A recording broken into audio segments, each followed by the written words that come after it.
മക്കളെ 10ാം ക്ലാസ്സിലെ periodic table ചാപ്റ്ററിലെ ഒരു ചെറിയൊരു സെക്ഷൻ എടുക്കാനാണ് ഇപ്പോൾ നമ്മൾ വന്നിട്ടുള്ളത്. സെക്ഷൻ്റെ പേര് രാസസൂത്രം കെമിക്കൽ ഫോർമുല. കുട്ടികൾ ആവശ്യപ്പെട്ടിട്ടാണ് ഈ ക്ലാസ് എടുക്കുന്നത് കേട്ടോ. അപ്പോൾ നിങ്ങൾക്ക് ഏതെങ്കിലും ക്ലാസ്സുകളൊക്കെ ആവശ്യമുണ്ടെങ്കിൽ കമൻറ്റ് ചെയ്തോളൂ, നമുക്ക് ആ ക്ലാസ്സുമായിട്ട് വരാം. അപ്പോൾ രാസസൂത്രം എഴുതാം, വളരെ സിമ്പിളാണ്. നമുക്ക് എന്താ തരിക ഞങ്ങൾക്ക് ഒരാൾ ഇപ്പോൾ എ എന്ന് പറഞ്ഞ കുഞ്ഞുട്ടി ഗ്രൂപ്പ് 16ലാണ്. ബി എന്ന് പറഞ്ഞ കുഞ്ഞുട്ടി ഗ്രൂപ്പ് എവിടെയാണ് 1ലാണ്. ഇവർക്ക് തമ്മിൽ കൂടിച്ചേരാൻ താല്പര്യം എങ്കിൽ എയും ബിയും തമ്മിൽ കൂടിച്ചേർന്നുണ്ടാവുന്ന സംയുക്തത്തിൻ്റെ കോമ്പൗണ്ടിൻ്റെ കെമിക്കൽ ഫോർമുല രാസസൂത്രം എഴുതാനാണ്. വളരെ സിമ്പിൾ. അപ്പോൾ നമുക്ക് എന്ത് ചെയ്യുക, ഞങ്ങൾക്ക് ഗ്രൂപ്പ് നമ്പർ തരും. ഓക്കെ, ഗ്രൂപ്പ് നമ്പർ തരും. ചിലപ്പോൾ ഇലക്ട്രോണിക് കോൺഫിഗറേഷനെ തരിക. അപ്പോൾ അതിന് നമുക്ക് ഗ്രൂപ്പ് നമ്പർ കാണേണ്ടി വരും. ഗ്രൂപ്പ് നമ്പർ കിട്ടിക്കഴിഞ്ഞാൽ വളരെ സിമ്പിൾ. മക്കൾ ആദ്യം നമ്മൾ ഇടതുഭാഗത്തുള്ള ആളെ ആദ്യം എഴുതുക. അതിന് മാസം ഇത് മുകളിലും അടിയിലാണല്ലോ, അങ്ങനെയല്ല ചങ്ങായിമാരെ. ഈ ഗ്രൂപ്പിലെ ഇടത് നിങ്ങൾക്കറിയില്ല, ഗ്രൂപ്പ് 1, 2, 3, 4, 5 ഇങ്ങനെ പോയിട്ട് 17, 18 ഇങ്ങനെയല്ല പോകേണ്ടത്. അപ്പോൾ നോക്കിട്ടോ, ഇടത് ഇത് 1ാം ഗ്രൂപ്പേനും 16ാം ഗ്രൂപ്പ്, ഇത് 1ാം ഗ്രൂപ്പ്, ഇവിടെ 16ാം ഗ്രൂപ്പ്. ആരെ ഇടത് ഭാഗത്തുള്ള ഓന ആദ്യം എഴുതുക. ഓക്കെ, ഇനി അത്ര ഐഡിയ ഇല്ലാത്ത ഇടതും വലുതും അറിയാത്ത കുട്ടികളുണ്ടെങ്കിൽ പക്ഷേ ചെറിയ ഗ്രൂപ്പുള്ളവനെ ആദ്യം എഴുതുക എന്ന് പറഞ്ഞാൽ ബി ആദ്യം എഴുതുക, പിന്നെ ആരെ എഴുതുക, എ എഴുതുക. ഓക്കെ, അപ്പോൾ 1ാമത്തെ സ്റ്റെപ്പ് കഴിഞ്ഞു. എന്തോ ഒരു സുഖം. ഇനി അടുത്ത പരിപാടി എന്താ വെച്ചാൽ നിങ്ങൾക്ക് ഈ വാലൻസി തിരിച്ചു മറിച്ചു ചെയ്ത് ഓരോ ഗ്രൂപ്പിനും ഓരോ വാലൻസി ഉണ്ട്, അത് തിരിച്ചു മറിച്ചു അയച്ചാങ്കോച്ച്. ഇൻ്റെ വാലൻസി ഓൻ്റെ വാലൻസി എനിക്ക് ഇടുക. അതിന് മാസം വാലൻസി ഇപ്പം എങ്ങനെ ഓരോ ഗ്രൂപ്പിനും ഓരോ വാലൻസി ഉണ്ട്.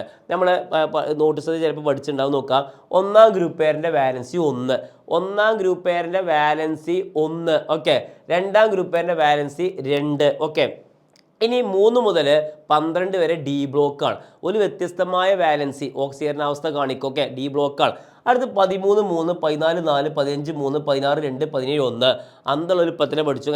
1, 1, 2, 2, പിന്നെ 13, 3, 14, 4. ഇനി കുറഞ്ഞാൽ വരാം 15, 3, 16, 2, 17, 1. പാടി നോക്കടാ, നോക്കിയിട്ടാ. അപ്പോൾ പക്ഷേ 16ാം ഗ്രൂപ്പേൻ്റെ വാലൻസി 2ആണ്, 1ാം ഗ്രൂപ്പേൻ്റെ വാലൻസി 1ആണ്. അപ്പോൾ ബീൻ്റെ വാലൻസി 1 അല്ലേ, അത് എക്ക് ഇട്ട് കൊടുക്കുക. 1 ആകുമ്പോൾ ഇട്ട് കൊടുക്കണ്ട കേട്ടാ. ഇതൊക്കെ എ 16ാം ഗ്രൂപ്പ് വാലൻസി 2ആണ്. ആ 2 ആർക്ക് ഇട്ട് കൊടുക്കുക, ബിക്ക് ഇട്ട് കൊടുക്കുക. അപ്പോൾ രാസസൂത്രം എന്തായി, B2A. അയ്യവ അത്ര സുഖയിനു, അത്ര സുഖം. ഞാൻ ഒന്നും കൂടിയും പറയാം അല്ലേ, നിങ്ങളിൻ്റെ കുട്ടികളായതെന്നൊക്കെ പറഞ്ഞിട്ടാ. നോക്കിട്ടാ, ഒരു പി എന്ന് പറഞ്ഞ കുഞ്ഞുട്ടിയുണ്ട്, ഓൻ്റെ ഗ്രൂപ്പ് 15. ക്യൂ ഒരാളുണ്ട്, ഓൻ്റെ ഗ്രൂപ്പ് 17. രാസസൂത്രം എഴുതടാ. നമ്മളോട് കളി. ആദ്യം ആരെഴുതും, പി. എന്തുകൊണ്ട്, ചെറിയ ഗ്രൂപ്പ് ഇടതു ഭാഗത്തുള്ള ആളെ എഴുതി, പിന്നെ ആരെഴുതി, ക്യൂ. ഓക്കെ ഉള്ളോ. അപ്പോൾ പീൻ്റെ പക്ഷേ 15ാം ഗ്രൂപ്പാണ്. വാലൻസി എത്ര വരിക, 3. ക്യൂ വാലൻസി 1, പീൻ്റെ വാലൻസി 3, ക്യൂവിന് ഇട്ട് കൊടുക്കുക. ക്യൂവിൻ്റെ വാലൻസി 1, പിക്ക് ഇട്ട് കൊടുക്കുക. ആ 1ആകുമ്പോൾ ഇട്ട് കൊടുക്കണ്ടട്ടാ. എവിടെടാ മായ്ച്ചുന്ന സാധനം എവിടെടാ. ഓക്കെ, അപ്പോൾ പക്ഷേ PQ3 ഇത്രേ ഉള്ളൂ. നോക്കിട്ടാ, ഞാൻ കട്ടപ്പോൾ ഒന്നും കൂടിയും പറയാം. നോക്കിട്ടാ, എക്സ് എന്ന് പറഞ്ഞ ചെങ്ങായി ഉണ്ട്, ഗ്രൂപ്പ് 16. വൈ എന്ന ചെങ്ങായി ഉണ്ട്, ഗ്രൂപ്പ് 2. ആദ്യം ആരെഴുതും, വൈ, പിന്നെ ആരെഴുതും, എക്സ്. ഓക്കെ, വൈൻ്റെ വാലൻസി 2ാം ഗ്രൂപ്പ് 2, ഇത് 16ാം ഗ്രൂപ്പ് 2. 2 ഇട്ട് കൊടുക്കുക, 2 ഇട്ട് കൊടുക്കുക, 2, 2. അങ്ങനെ വെട്ടിപ്പോകാൻ പറ്റുന്ന സംഖ്യ ഉണ്ടെങ്കിൽ വെട്ടാൻ പറ്റണമെങ്കിൽ വെട്ടണം. ഈ 2, 2 വെട്ടിക്കൂടെ, 2 കൊണ്ട് വെട്ടാം. അപ്പോൾ നമുക്ക് എന്ത് കിട്ടി, YX. വെട്ടിയിട്ട് ഇതാവട്ടെ രാസസൂത്രം കെമിക്കൽ ഫോർമുല എഴുതുമ്പോൾ. ഓക്കെ ആണല്ലോ.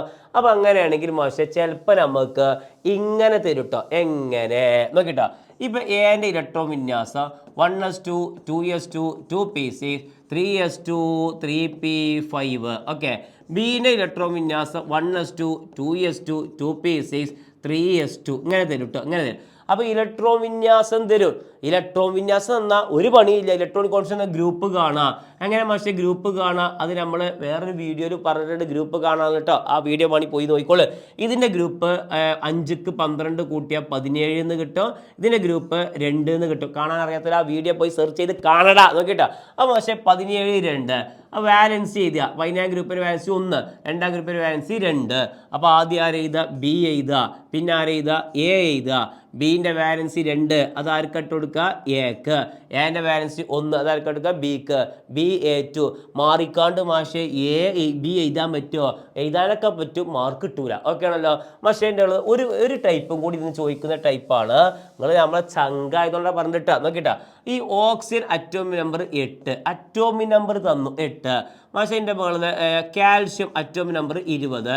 ഇവർ തമ്മിൽ കൂടിച്ചേർന്ന കോമ്പൗണ്ട് കെമിക്കൽ ഫോർമുല ഇതാണ്. നമ്മളോട് ആ കളി നമ്മൾ ആദ്യം അറ്റോമിക് നമ്പർ തന്നാൽ നെട്ടണ്ട, അറ്റോമിക് നമ്പർ നെട്ടണ്ട. നമ്മൾ ഇലക്ട്രോൺ കോൺഫിഗറേഷൻ ചെയ്താ 8 1s2 2s2 2p4 അല്ലേ.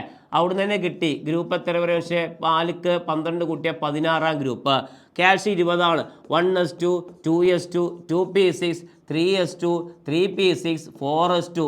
പക്ഷേ പല ഇബിലീസ് പല കോലത്തിലും വരും, ഇബിലീസ് പല കോലത്തിലും വരും. ഇങ്ങനത്തെ ക്വസ്റ്റ്യനൊക്കെ ആയിട്ട് വരും. എന്ത് പണിയടാ, ഇത് എസ് ബ്ലോക്ക് ആണ്. അപ്പോൾ ഗ്രൂപ്പ് 2. ഓക്കെ, വാലൻസി ഇത് 2 ഇത് 2.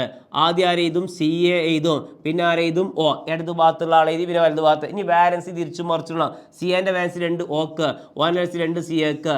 പക്ഷേ സി എ ഒ. ഓക്കെ, വെട്ടിപ്പോടാ സി എ ഒ. ഓക്കെ ഉള്ള. അപ്പോൾ കെമിക്കൽ ഫോർമുല എഴുതാൻ വലിയ പണിയുണ്ടോ? സിമ്പിൾ അല്ലേ? പിന്നെ പുതിയ ടോപ്പിക്കുമായിട്ട് വീണ്ടും കാണാം.